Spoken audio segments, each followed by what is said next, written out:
In 2023, Peter Obi won Lagos, not symbolically, actual counted certified votes in Nigeria's most commercially powerful city.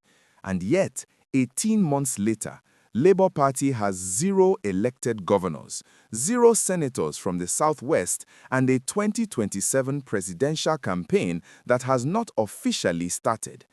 How does a movement that shook the entire country go from winning Lagos to losing the political map? And who made the decision that allowed that to happen?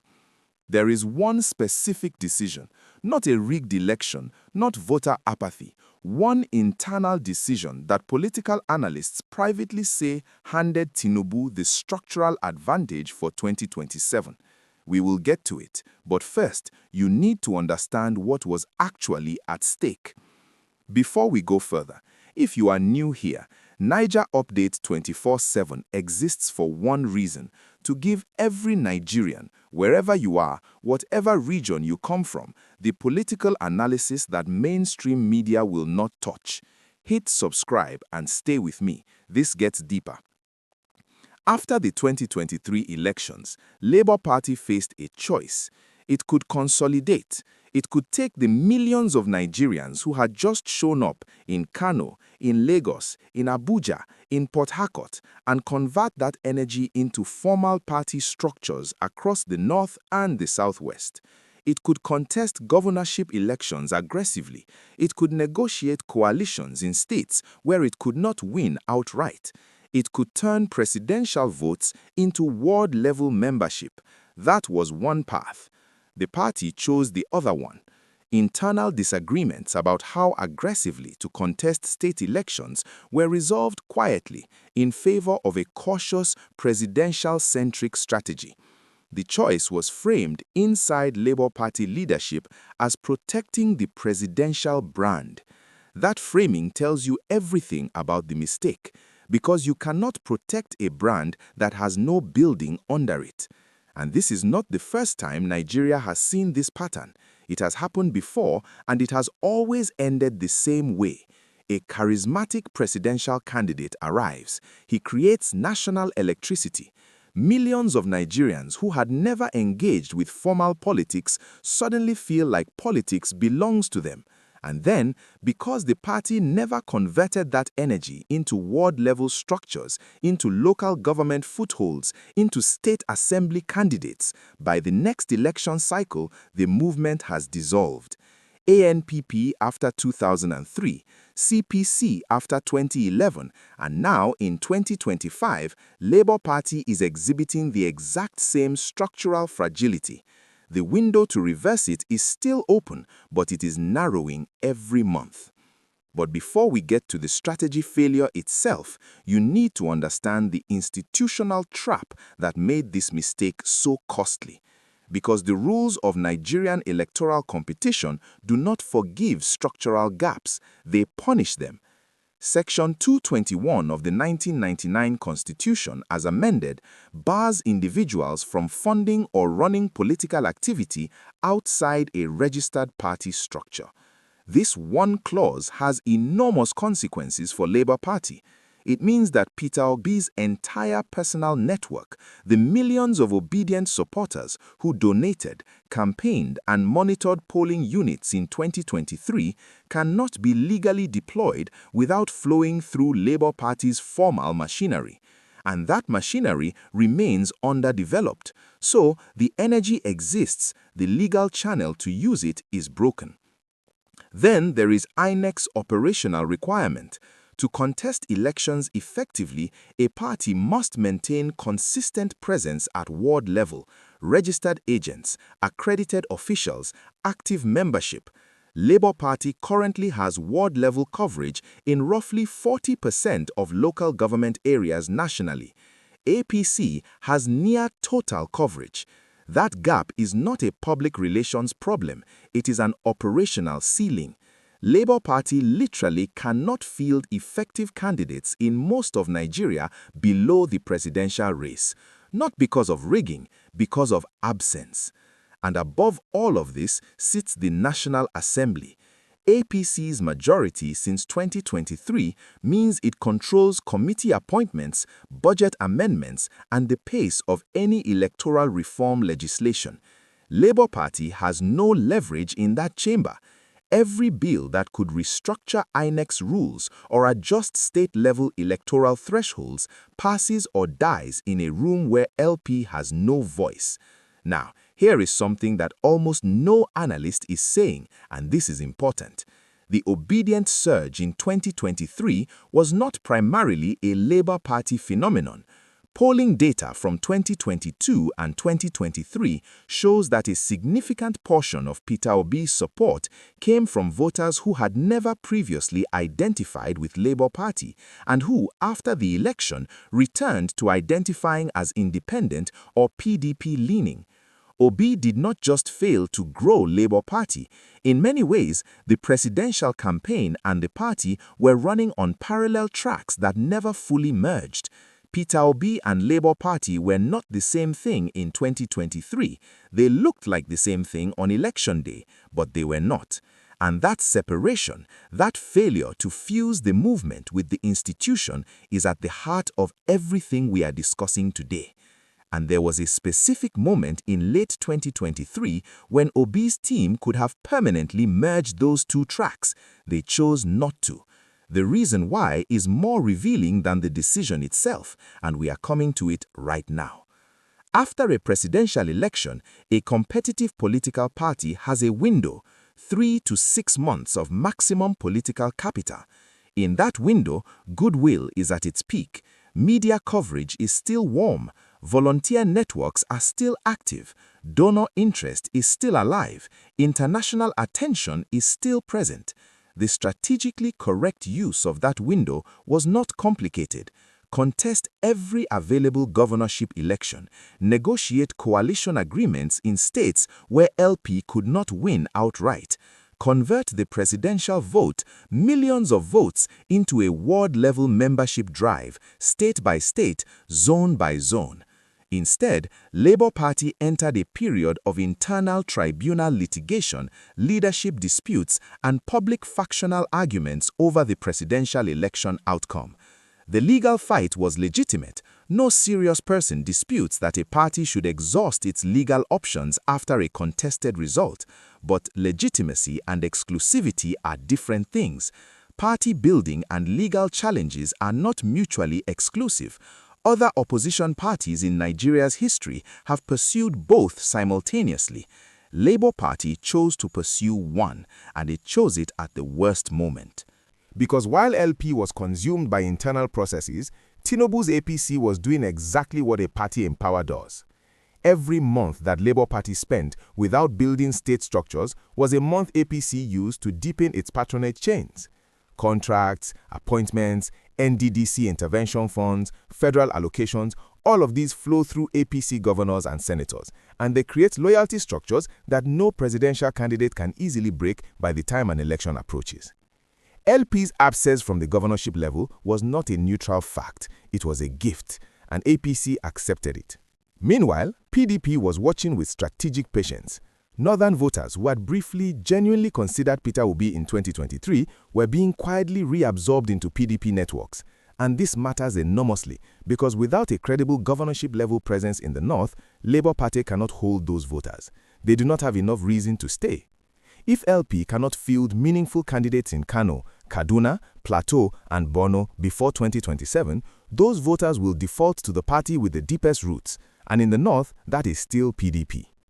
Look at the regional map and the picture becomes even clearer. In the northwest and the northeast, Labour Party has almost zero operational presence.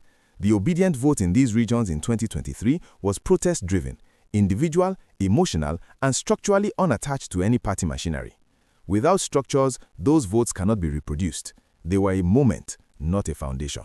In the southeast, which should be LP's strongest region, given Obi's identity and the depth of goodwill for him among Igbo communities, not one southeast governor has defected to Labour Party. Cultural affinity and political infrastructure are two different things. LP has the first and has not built the second. That gap is exploitable and it is being exploited. In the South-South, Tinubu performed weaker than expected in 2023. This is the one geopolitical zone where a well-organized Labour Party could genuinely cost APC elected state governments in 2027. LP has invested almost nothing there since the election. And then there is the Southwest. Labour Party won Lagos in the presidential race. It holds no Lagos governorship seat, no Lagos State Assembly seat, no Lagos Federal Constituency seat. In the city that delivered its most celebrated 2023 victory, LP has no institutional foothold. That is the single most visible structural failure in Labour Party's post-election record. The business community has noticed. Lagos-based investors who backed Obi privately in 2023 have moved to a wait-and-see posture. Without party infrastructure, LP cannot offer the kind of predictable political access that sustains elite financial support. Northern progressive intellectuals and activists who aligned with the obedient movement are disengaging quietly. And diaspora donors, the pipeline that funded much of LP's operational capacity in 2023, are withdrawing their attention. None of this is dramatic. All of it is cumulative. And cumulative disengagement over 18 months becomes structural. Now, if what I just told you surprises you, drop a comment below. I want to know what you think before we get to the path that changes everything. And here is the number that reframes the entire picture. In 2011, PDP won every single southern state and most of the northeast. By 2015, it had lost the presidency. Electoral geography in Nigeria can shift dramatically in a single cycle. It has happened before, it can happen again, but it only happens when the opposition has the infrastructure to capture the shift, when voters who want change have somewhere credible to go at every level of government, not just at the top. Right now, Labour Party does not have that infrastructure, and that asymmetry is not an accident. It is the direct consequence of decisions made between March and December of 2023. Consider what this means for every Nigerian. Not just LP supporters, not just Obi voters, but every Nigerian regardless of region or religion or political background. If Labour Party is structurally weakened going into 2027 and APC wins the presidency again, that will mean 12 consecutive years of APC federal control.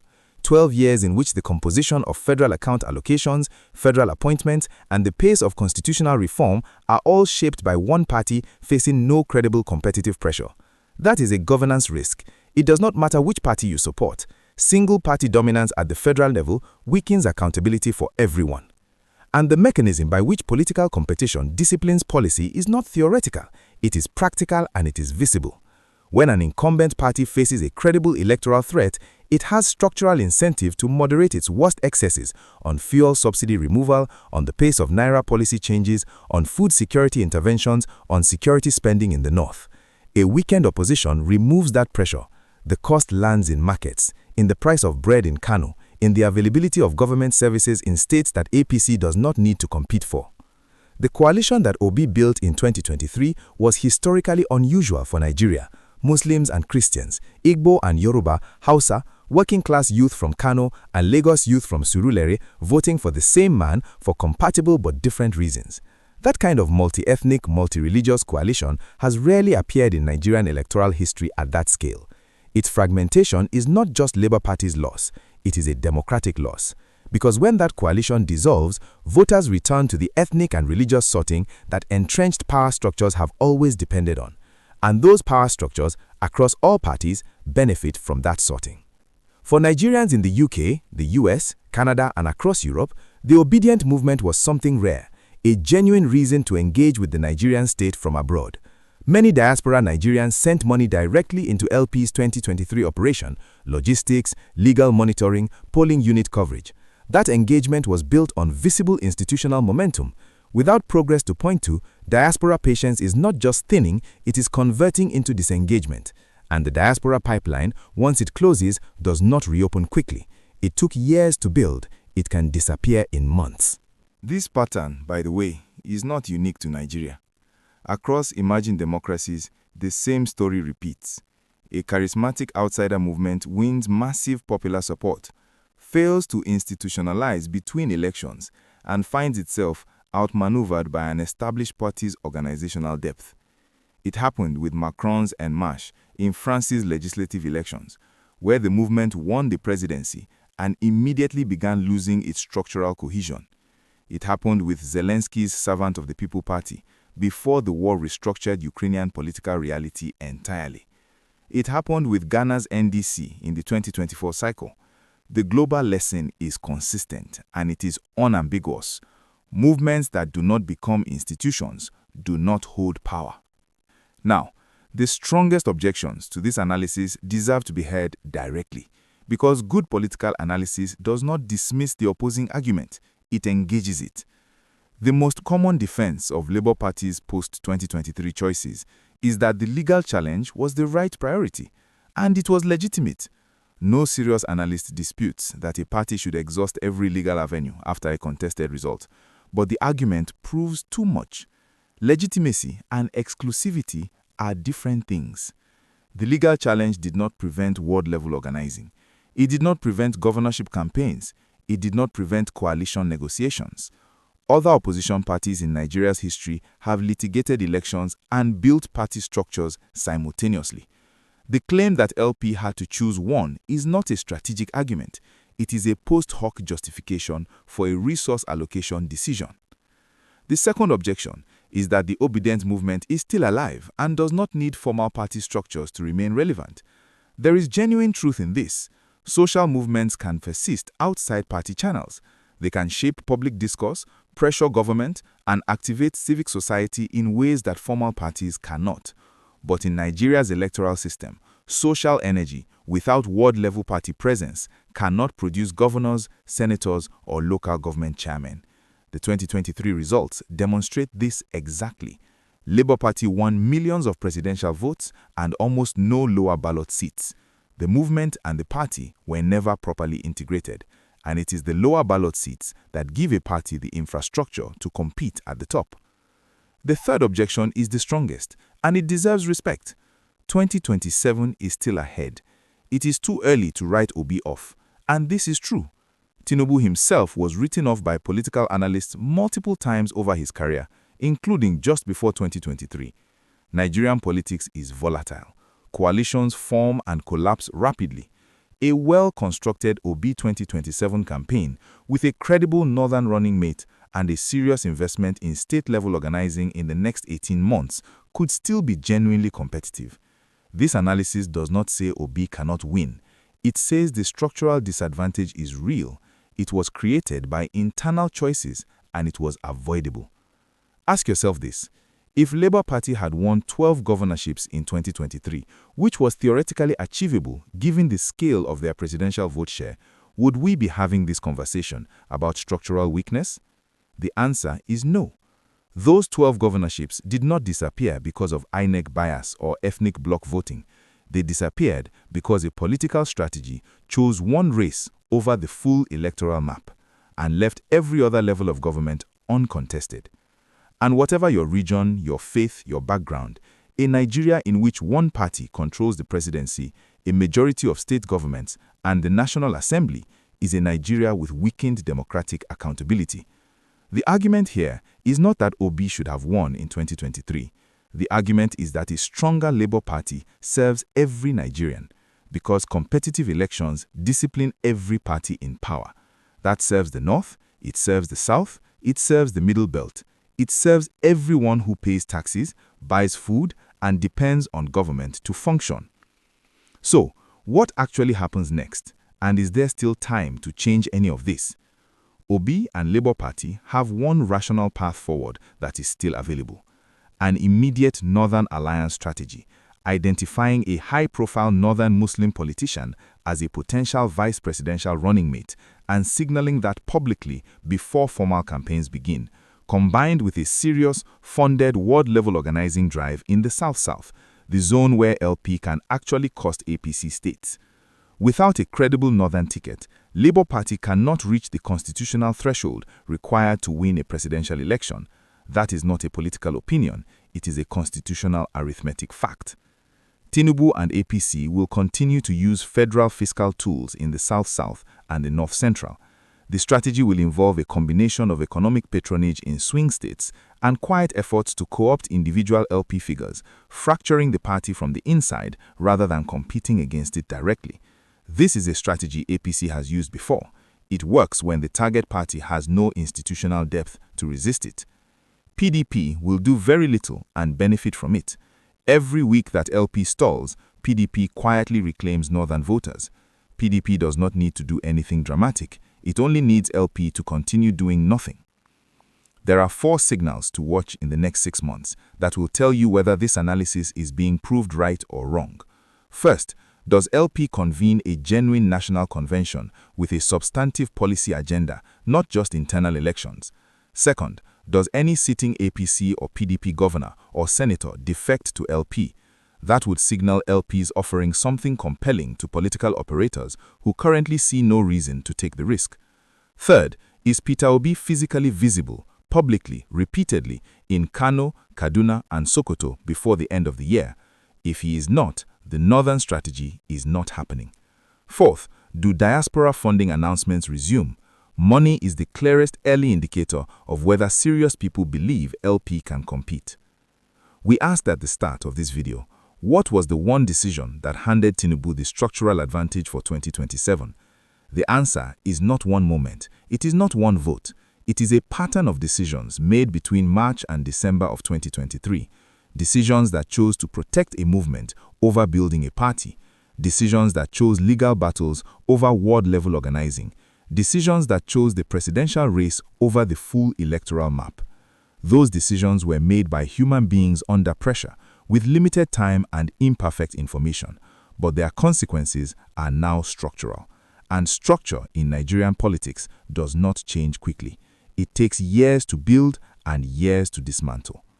Peter Obi is not finished. Labour Party is not dead, but the path to 2027 is significantly steeper than it needed to be, and the slope was not built from outside, it was built from inside. Tell me in the comments, do you think Peter Obi can still win in 2027? And if yes, what is the one thing he must do differently? I want to hear from every region, north, south, east, west. This is a conversation for all Nigerians. If this analysis gave you clarity, share it with one Nigerian who needs to understand what is really happening. Like, subscribe, and I will see you in the next one. Naija Updates 24/7. We never stop watching.